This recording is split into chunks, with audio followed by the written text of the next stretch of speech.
Hello everyone, good morning and welcome back to our channel. সকাল সকাল আজকে ঘুম হয়ে গেছে আর আমার নন্দন উঠে পড়েছেন ঘুম থেকে।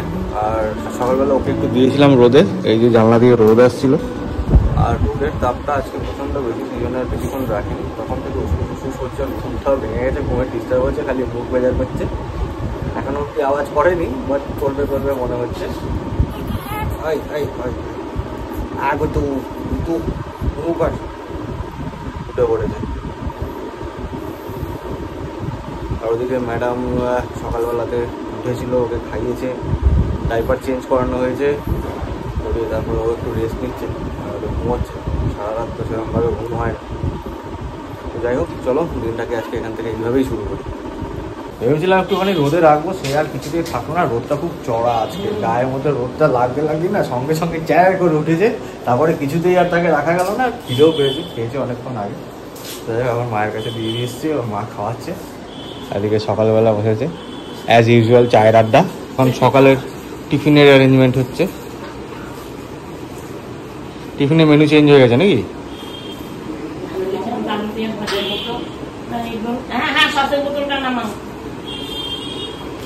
টিফিনের মেনুটা চেঞ্জ হয়ে গেছে। সকালবেলাতে রুটি আর আলু পেঁয়াজ ভাজার প্ল্যান হয়েছিল, তো আমি মাঝখান থেকে বাগড়া দিয়ে দিয়েছি যে এগরোল হবে।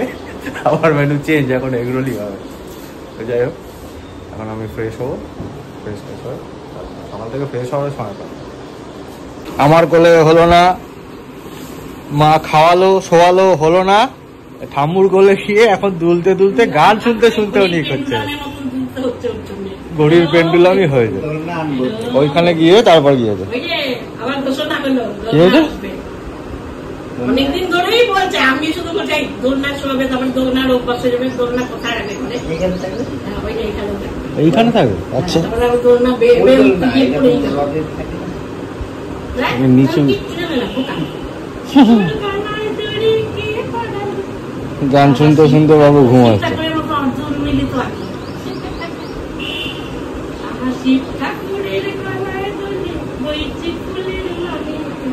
ব্যাস, আবার ব্যাক টু ফর্ম।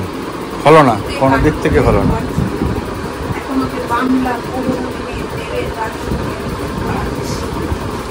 চাকুম চুকুম। আরে ওকে ঘুম পাড়ার থেকে তোমার নাচার ইচ্ছাটা বেশি মনে হচ্ছে। বেশি নেচো না, এবার ব্যথা শুরু হলে ব্যাস। ও ভুলে গেছিস নাকি?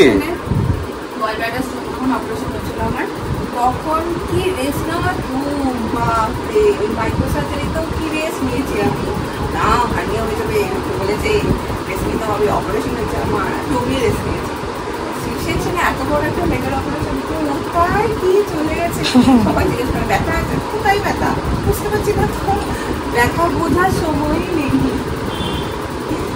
চাকুমটাকে নিয়ে ঘুমাচ্ছে না, ঘুম পেয়েছে, নাক কষাচ্ছে, চোখ কষাচ্ছে, কিন্তু কিছু পেয়েছে তো বাচ্চাটা। ভালো, সকালে ঘুমাতে হবে না, দিনের বেলা সারাদিন বেটাকে জাগিয়ে রাখো। আজকে তোমার সাবজেক্ট হচ্ছে ভৌতবিজ্ঞান, ইতিহাস, অঙ্ক। ইতিহাসটা তোমার মা পড়িয়ে দেবে, ভৌতবিজ্ঞান আর অঙ্কটা আমি বাকিটা বল। বাকিটা কি বলেছিলাম মনে করছে মনে নেই। ভারতীয় ইতিহাস পড়তে হবে না, মায়ের ইতিহাসটা পড়ে নে, পুরো ভারত ঘোরা হয়ে যাবে। আমি বলছি সবার সঙ্গে তোমার গ্যাস চলে গেছে নাকি পাতা। আর তোমরা অনেকে দেখছি বলছো তোর মুখটা কবে দেখো, খুব শিগগিরই দেখাবো। ছোট্ট, একদম ছোট্ট, একটুখানি যা সবাইকে তোমার মুখটা দেখে। আর একটু বড় হোক, তারপর একটু যখন হাসবে, একটু খুশখুশ করবে, একটু ডাকলে সাড়া দেবে, তখন মুখটা দেখালে সবাই মজা। না, আমাদের ওইসব ভিউয়ের, হ্যাঁ আমরা ওইসব করিনি, এটাতেও আমাদের কোনো ব্যাপার না। সেরকম থাকলে আমরা জেন্ডার রিভিল নিয়ে সকলেই প্রথম দিন থেকে ওইসব করতাম।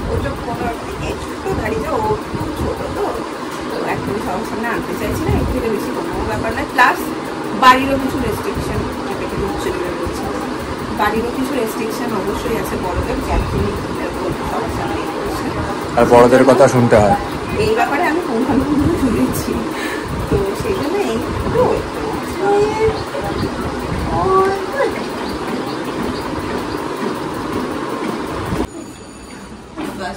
এই বাস দোকান দোকান স্পেশাল। এটা হচ্ছে Krishna cottage. Krishna cottage Krishna snacks.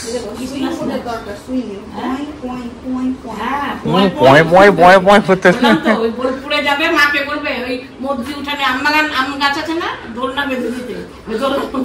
তারপরে যখন বড় হয়ে আসবে দেখবে বাসি নিয়ে আসছে, বাজাচ্ছে।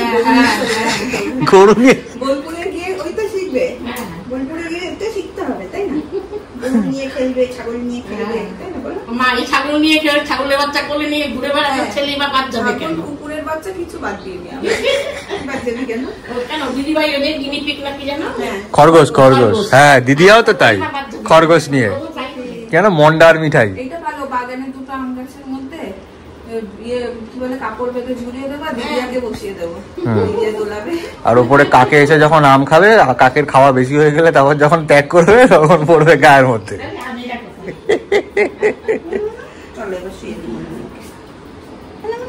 আমার হয়ে গেছে স্নান, আর আজকে এতটাই বাজে গরম যে দুপুরের অনেক আগেই এসি জ্বালিয়ে দিয়েছি, পারিনি, কারণ বাচ্চাটা একদম ঘুমাতে পারে না দুপুরে গরম হয়ে গেলে। আমাদের এই দিকটাতে না পুরো রোদটা পড়ে দুপুরের, ঘরটা প্রচন্ড পরিমাণের গরম হয়ে যায়। আজকে কি করব, এই যে চলছে এখন থেকে, ভয়ও লাগে মনে মনে এত বেশি এসি চালালে। আমাকে এখন নথুলাল নারিয়ালওয়ালা বানিয়ে দিয়েছে, নথুলাল ইয়ার নারিয়াল কাটবো, কৃষ্ণার নারিয়াল লালা, কৃষ্ণার নারিয়াল না, কপি করবো না, মিঠু চক্রবর্তী না, কপি করবো না, কৃষ্ণার নারিয়াল লালা, নথুলাল ইয়ার কি সিনেমা জানো? নারিয়াল কাটবো। আজকে গেছিলাম সকাল সকাল, আজকে পেয়েছি, কাকা বসেছিল বাজারে, ডাব নিয়ে, ডাবগুলো দেখে ভালো লাগলো। ওখানে বসেছিল ভাইপোর জন্য নারিয়াল নিয়ে, বাজারের ভেতরে। হ্যাঁ, বাজারের ভেতরে। কেমন জলটা? ভালো ভালো না? জলটা অনেকটা আছে, খাও ডাবটা, খাওয়া ভালো, খাও খাও। না ডাবটা দেখতে সুন্দর, সুন্দর দেখতে ডাবটা।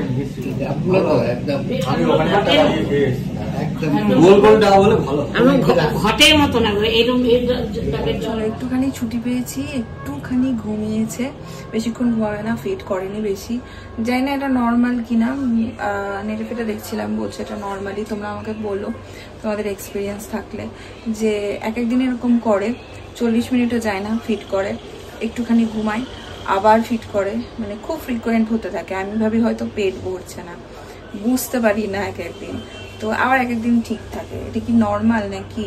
হয়তো নর্মালি। যাই হোক, খেয়ে নিই। এখানে কাচকি মাছ হয়েছে, চিকেন আছে, আর আরও সমস্ত কিছু হয়েছে টুকিটাকি। কি হয়েছে জানি না, চটপট করে খেয়ে নিই, কারণ এক্ষুনি আবার আমার ডাক করবে। ওরে বাস, এই তো হেভি ব্যাপার। হ্যাঁ, এটাতে বাচ্চার আরাম হয়, মায়েরও আরাম। সেই তো দেখছি, এমনি বিছানায় শুলে থাকে না, কোলে শুলে থাকে না, বুকের উপর শুয়ে পরিত্রাণে ঘুমোচ্ছে, ঘুমিয়ে পড়েছে। আর আমি যে এইগুলো নিয়ে এলাম, এটার কি হবে? হ্যাঁ, দানা নেই যার, নাম দিয়েছে বেদানা, এদিকে দানাতে ভর্তি। এর কেমন হলো? হ্যাঁ মাসি, তুমি কিছু বলতে চাও এটা নিয়ে? জানতে চাই, ইচ্ছা করে, কিন্তু কার কাছে জানবো? যার গুণ নেই তার নাম বেগুন, ঠিক আছে মানা যায়, কিন্তু যার দানা নেই তার নাম বেদানা হওয়া উচিত। এ তো দানায় ভর্তি। বেগুনের অনেক গুণ আছে। হ্যাঁ, বেগুনের অনেক গুণ আছে, এটা ঠিক কথা। মানুষ বোঝে না, তাই যদি আঙুলে আঙুলারা হয় বা কিছু ফুটে সেতুন বা কিছু ফুটে যদি পুঁছ হয়, ছোট বেগুন পেছন থেকে কেটে, হ্যাঁ, ভেতর থেকে সব গুড়িয়ে বের করে দিয়ে ওটা আঙুলে ঢুকিয়ে ভালো করে বেঁধে রেখে দেয়, 1 ঘন্টা সমস্ত বিষটাকে টেনে নেয়। এটা তো আমিও জানতাম না। বেগুনের খুব ভালো, বেগুন সুগারের জন্য ভালো, এটা আমি জানি। সুগারের জন্য ভালো, বেগুনের এমনি ভালো। তাহলে আমি কবে বাজার যাবো তোমার সাথে? নাহলে খবর তো যাস না, সদু কাকুর দোকানে বসিয়ে রাখবে, নিজে বাজারে ঘুরে বেড়াবে।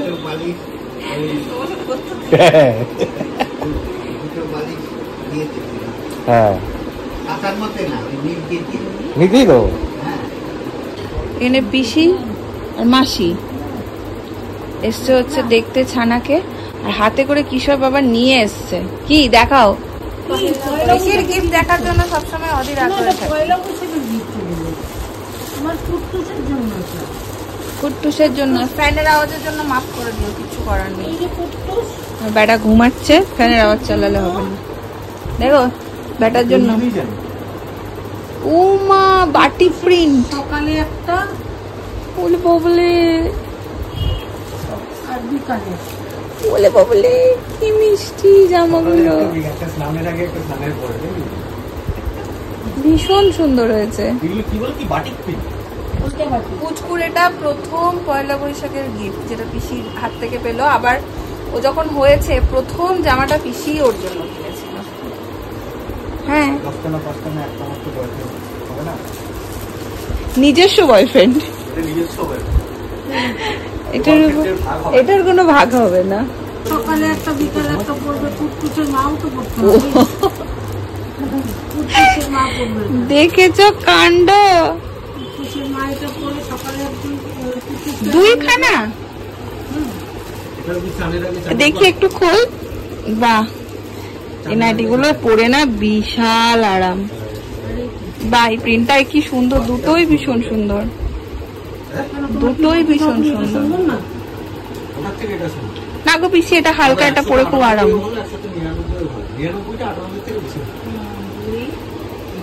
চাতা ব্যাপার, ভীষণ সুন্দর। এই নাইটি গুলো পরে না খুব আরাম, গরমে ভীষণ মানে আরাম পাওয়া যায়। পাওয়া যায় না, খুব সমস্যা। কিছু আমার মাসি টিভি দেখতেছে, দেখলাম বিশেষ খবর, তারা আনন্দ একটা মুন আনন্দ একটা নতুন চ্যানেল আছে, ওখানে দেখাচ্ছে আজকে বিশেষ খবর। শৈবাল সাহা অসাধারণ চা বানায়। হ্যাঁ, আধার কার্ড নাম্বারটা দেখেছিলে? আমার সঙ্গে গোলাচ্ছ না তো? না না না, এই চেহারা ছিল, ছবি দিয়েছিল এইরকমই দাড়িওয়ালা লোক। হ্যাঁ দাড়িওয়ালা লোক, হ্যাঁ দাড়িওয়ালা। আমার ছেলেটাও বলবো দাড়িওয়ালা লোক, দাড়িওয়ালা লোকটা বলতে জানায়, ফোন করে কালকে চা টি ম্যান নাকি? কি ম্যাম, না না, ওই যে আজকে আমি দুপুরবেলা নাথুলা লাইয়ার হয়েছিলাম, হ্যাঁ ডাবওয়ালা। এখন সব রোলই নিভাচ্ছে একসাথে। গুড মর্নিং, ঘুরতে বাজে এখন প্রায় 10:30 মতো। কালকে রাতে ব্লগটা এন্ড করতেই পারিনি, আজকে তাই আবার ব্লগটা এখান থেকেই স্টার্ট করলাম। কারণ হচ্ছে কাল পুচকু আমাকে একটুও উঠতেই দেয়নি, মানে খেয়েছিও আমি কোনো রকমে খেয়ে রুমে চলে এসেছি। সারা রাত তো পুরোপুরি জাগা, অন্যদিন যদিও বা 1-1.5 ঘন্টা করে ঘুমাই, কালকে একদম পুরো ড্যাব ড্যাব করে পুরো রাত জাগা। 3টে, 3:30, 4টে, 4:30 বাজছে, পুরো আমরা দেখছি এরকম একটা ব্যাপার। এখন উনি টেনে ঘুমাচ্ছেন। তো আজকের ব্লগটা আমি এখানে এন্ড করে দেবো, দিয়ে তারপর নেক্সট ব্লগটা স্টার্ট করব। তো তোমরা তার আগে একটা প্রশ্নের উত্তর দিদি, তোমরা অনেকেই আমাকে জিজ্ঞেস করছিলে যে মাসিরা কেন পুচকুকে এখনো নাচাতে আসেনি। যেটা হয়েছে সেটা হচ্ছে মাসিরা এসেছিল, আমরা যখন হসপিটালে ছিলাম ওরা তখনই এসেছিল। আর এসে তখনই যা ডিমান্ড ছিল ওদের, বেশ মোটা অঙ্কের একটা ডিমান্ড নিয়ে ওরা চলে গেছে, কার্ডও দিয়ে গেছে সাথে সাথে। তো আমাদের সাথে আর কোনো রকম দেখা বা কোনো কিছু হয়নি, বাবা মা ছিল ওরাই হ্যান্ডেল করে নিয়েছে বিষয়টা। এই জন্য তোমরা দেখতে পাচ্ছ না, নইলে এতদিন ওয়েট করার ব্যাপারই ছিল না। এখন বাচ্চা বাড়িতে আসার সাথে সাথেই ওনারা চলে আসেন, কিন্তু এই ক্ষেত্রে কেসটা অন্যরকম হয়ে গেছে। আমি যখন হসপিটালে তখন বাবা গিয়ে বলছে এরকম আজকে এসেছিল, এরকম ব্যাপার। তো যাই হোক, চলো আজকের ব্লগটা আমি এখানে এড করে দিচ্ছি। যদি ভালো লাগে লাইক করো, কমেন্ট করো, শেয়ার করো। দেখা হচ্ছে পরের ব্লগে। যাই না আজকে ব্লগ করতে পারবো কিনা, কারণ আজকে খুব মনে হচ্ছে একটু রেস্ট নিই। যদি ইচ্ছা হয় তাহলে আজকে রেস্ট নেবো। নেক্সট দেখা হবে পরের ব্লগে। টাটা।